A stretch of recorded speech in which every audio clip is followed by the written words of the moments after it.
Okay, this is Steve Mazzone from Ocean State Running and Bay State Running, and I'm here with Mike Silva, owner and founder of Foundation Performance, one of our top sports medicine and physical therapy providers in New England, and I'd even say nationwide, basically. So, Mike, how you doing out there?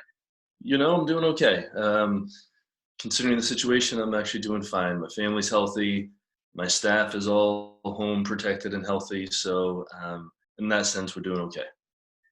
And that's great. Mike, before we get started, I just want to mention what I like to do at the beginning of all these videos is the importance of what the medical experts are telling us about the coronavirus and, social distancing, remaining 6 feet apart from people, washing those hands regularly, at least 20 seconds.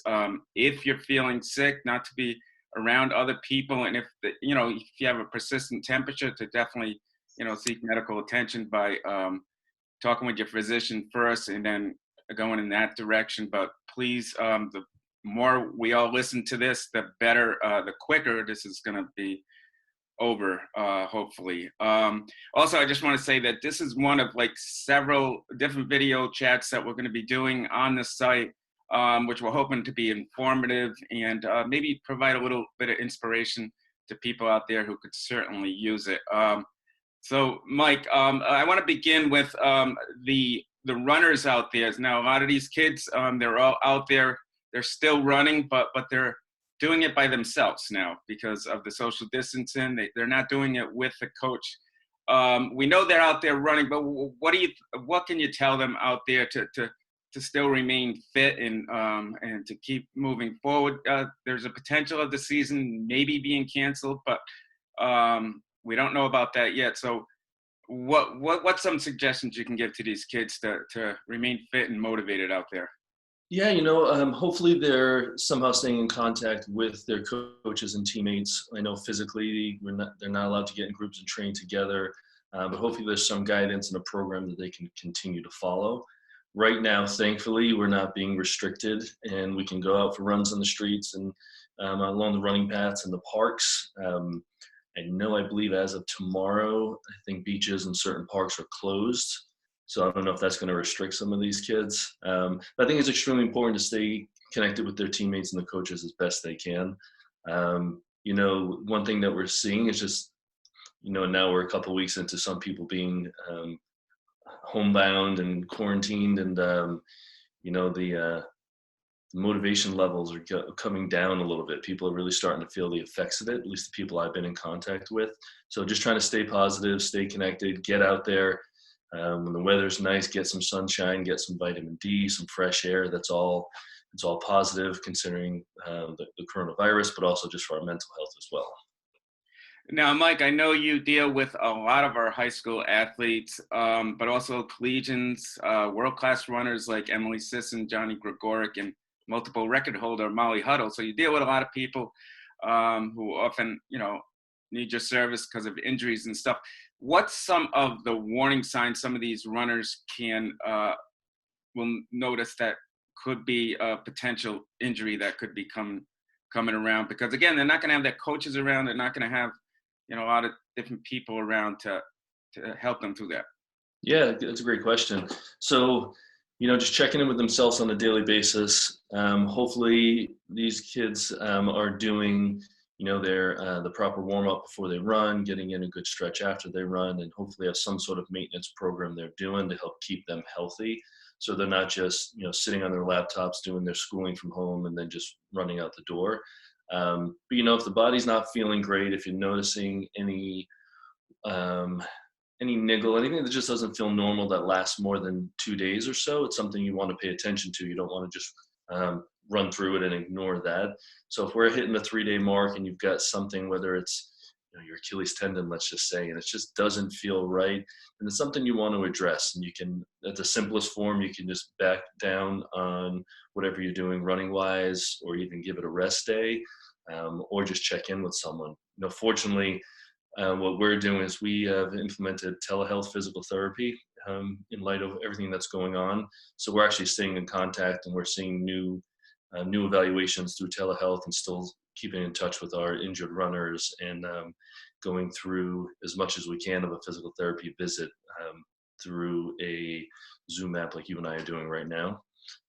So yeah, if there's anything that's kind of presenting itself as not normal, and they're starting to feel maybe that the run is not going as well as it should be, or any pain whatsoever, then they really need to pay attention to that. You don't want to be going to the doctor's office right now if you don't have to.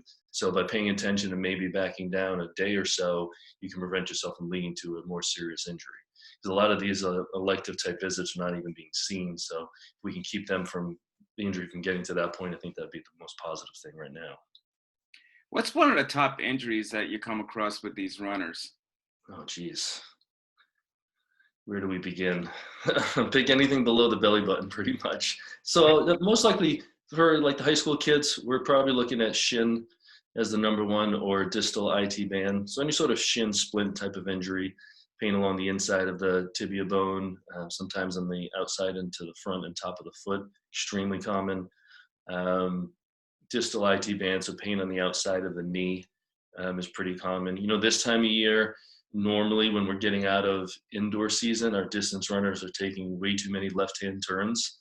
So we actually see a lot of outside right knee issues and inside left foot issues because of the stress and the lean that they're taking on all those left-hand turns. And then, you know, kind of rolling them in right into indoor. It's a little bit of a wider track, less turns, so they tend to ease up a little bit. But no one's running really circles on the track these days. But that's typically what we'd see this time. And what's some of the treatments that you offer these athletes at your facilities? Depending on what's needed, we have everything. We do a lot of hands-on techniques like just soft tissue massage. We do a technique called the Graston technique, where we use metal tools. They look scary, but they're very pretty benign and effective to release adhesions and kind of microscopic scar tissue in the muscle and fascia.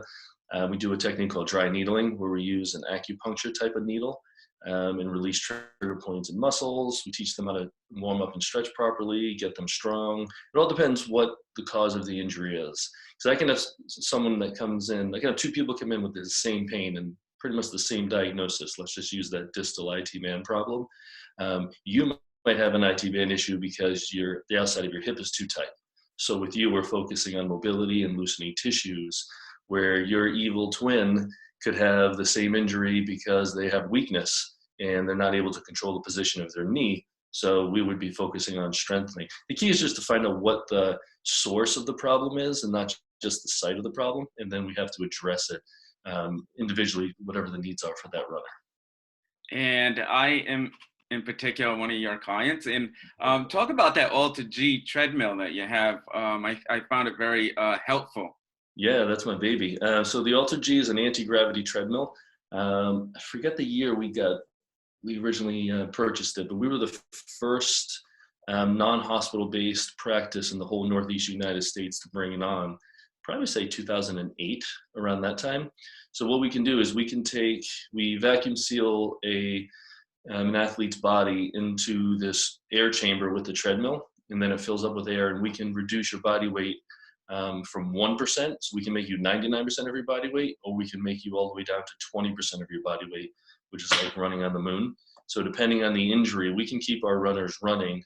What we do is we dial down the weight until you can run pain-free. And then we can keep people running as we're rehabbing and fixing whatever the problems are that are causing their pain. And then as the runner progresses and is getting better, we can kind of add weight gradually. So eventually when the injury's cleared, they're cleared to run by us and by their doctors, they're ready to go, and they really haven't stopped training. And Mike, talk about the different programs that you guys offer. I know you have the Run Strong program. You also have the coaching certification program that you have. But yeah, talk about those. Sure. So Run Strong is another company I created years ago. It started off as a strengthening class that I developed specifically for runners, and I came to it because what I was realizing is that no matter what the injury was for most of my runners, when we were discharged them, everyone has a good self-care and strengthening and, mobility program they need to do. And no matter what the injury was, all these programs looked really similar at the tail end of it. They're getting back to their, normal physical activity. And then I thought, if I just put this into a program and we can do this before people get hurt, maybe we could prevent them from getting hurt. So we started a class, and we do that class in each one of our offices. Obviously, right now we're not doing that because of the closures that we had to partake in. But typically we do that 2 to 3 times a year in all the offices, and it's a 1-hour training class. And then what that also developed into is I started traveling all over the country and doing more public speaking and education, mostly in the coaches world.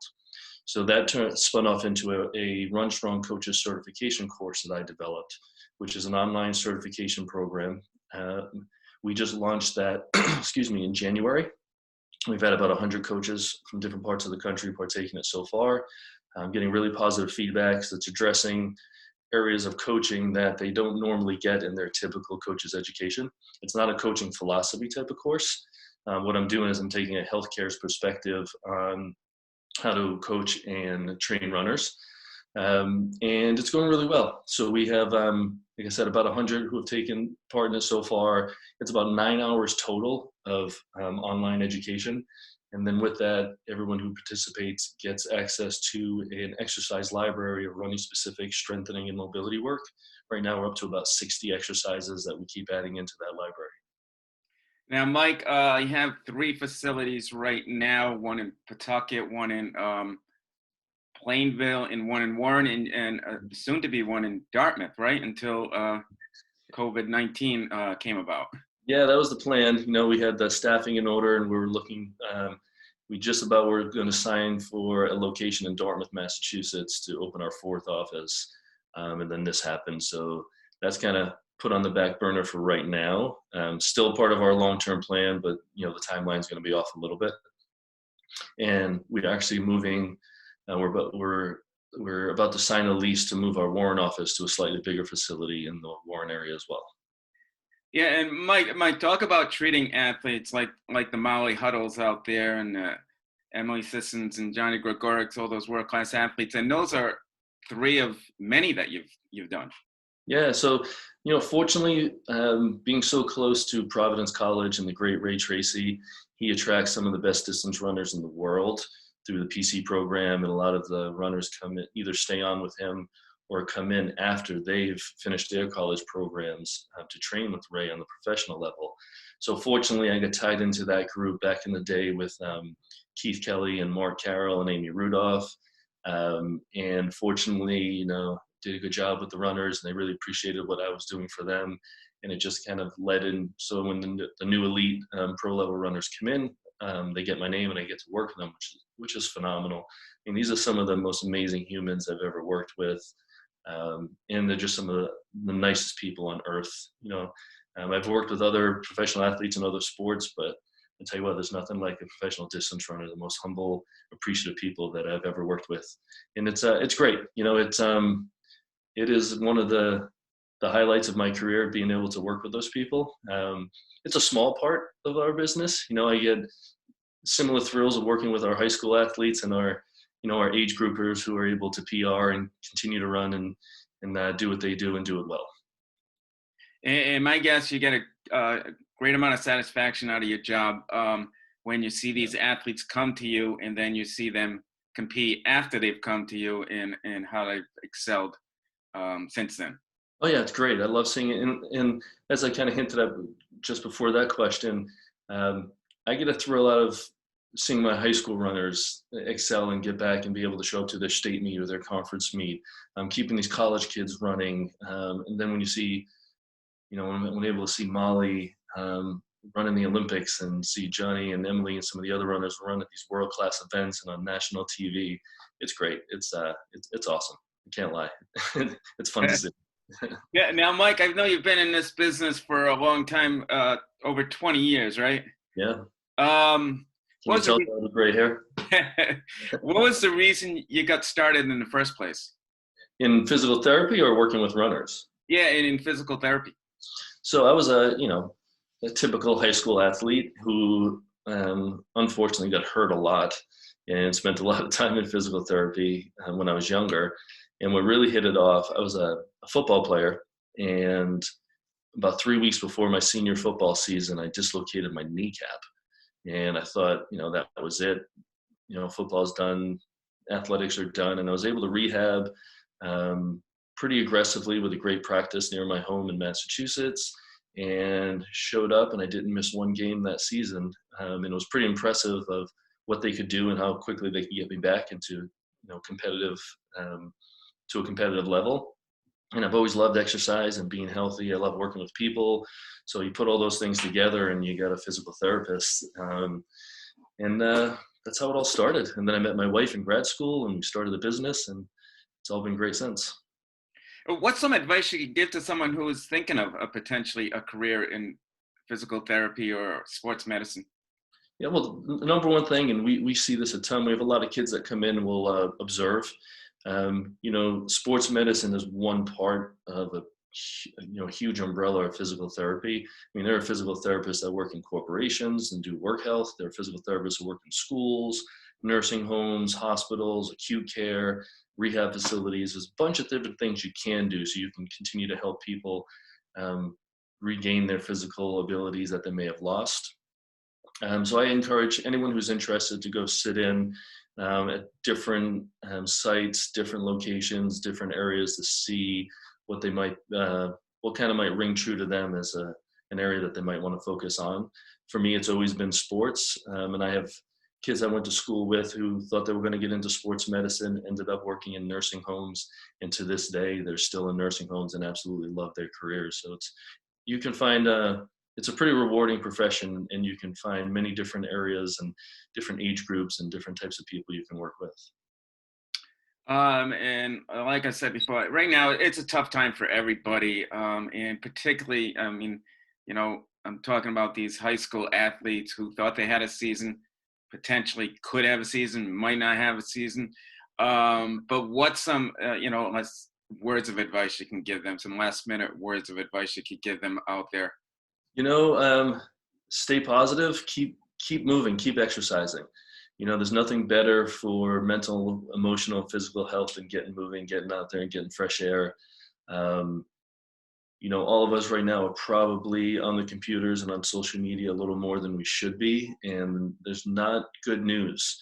It's all just the same numbers. And if we focus on the positive, I think the news is doing a really good job of scaring the hell out of all of us, just showing the numbers of cases, and you just see these numbers rising, and that's all they're focusing on. And then there's a lot of conflicting information out there, but stay positive, stay isolated, listen, definitely adhere to the rules. We chose as a business to close down before we were even forced to, and legally we could still be open because we could be considered an essential healthcare business. But I think the risk of being in such close contact with our clients and my staff was too high. I think everyone just needs to sit back, relax, enjoy some quality time, maybe some self-improvement while you've got the time, and just get out and stay mobile as best you can. And my guess, I think, is a good thing is to try to stay in a routine. Try to stay in the routine that you had before this happened, and continue it on. Exactly, and with that is like, even though physically you can't train with your partners and your coaches, but stay in contact with them. Hold each other accountable. If the whole team goes out for a run at 3:00, maybe they pass each other on the streets and they can kind of check in with each other. I think that would be great. Yeah, and the one thing we're doing here, or at least what we're going to start to do, is we're going to start to do like virtual track meets, Nice. including the Knights of Columbus Relays has been going on for 52 years. And Tom Kenwood came up with the idea. He goes, Steve, why don't we have a virtual meet so we can kind of keep this tradition alive? So I put an article out there yesterday to see if we could get a good response, and it's been overwhelming. It seems like these kids are really into this, and basically it's going to be like it's a 4-by-mile relay, so the kids are going to go out there, run a mile, and then we're going to compile results based on 4 people relay teams, and it seems like That's fun. It's taken off. Well, good for you guys. I mean, it takes creativeness and a little ingenuity from people like yourselves to keep people in it, keep it fun. Everyone's looking for a little bit of fun right now. Yeah. Well, Mike, I appreciate you taking the time here to Absolutely. talk with us. But before I finish, I just want to mention that Marathon Sports, which powers our website, as well as Bay State and Ocean State Running, is offering a lot of deals there on marathonsports.com. So please be mindful of that, because again, they support high school athletics in Rhode Island, Massachusetts, and beyond. So again, marathonsports.com, good place to go to find some deals out Steve, there. can I But mention one more thing? excuse me. Can I mention one more thing? Absolutely. So any of the coaches who are listening out there, the course that I was talking about, the running the coach certification course. I don't know if you can put a link in this somehow later on, but it's runstrong.thinkific.com. And what I'm doing right now for any of the coaches who are listening, this is a tough time for everyone. So if I'll give you a coupon code that you can share with everyone as well. That'll give them 60% off the price of the course. I'm thinking a lot of people are home right now and maybe have a little more time in their hands that they can take control of the course. And then also for the high school runners, we don't have the course developed yet, but we're also making a similar course aimed and targeted specifically to the high school and college athlete. That'll be coming out soon. And you can find out all that information and look up Run Strong on either Instagram or Facebook, and all our current information will be coming out there. That's great information, Mike. Thanks a lot again for all the advice you gave the kids out there, the coaches out there, everyone out there, actually. But I appreciate you taking the time to talk with us. And please stay safe out there. And everyone, please stay safe out there. You too, Steve. Thanks again. Thanks a lot.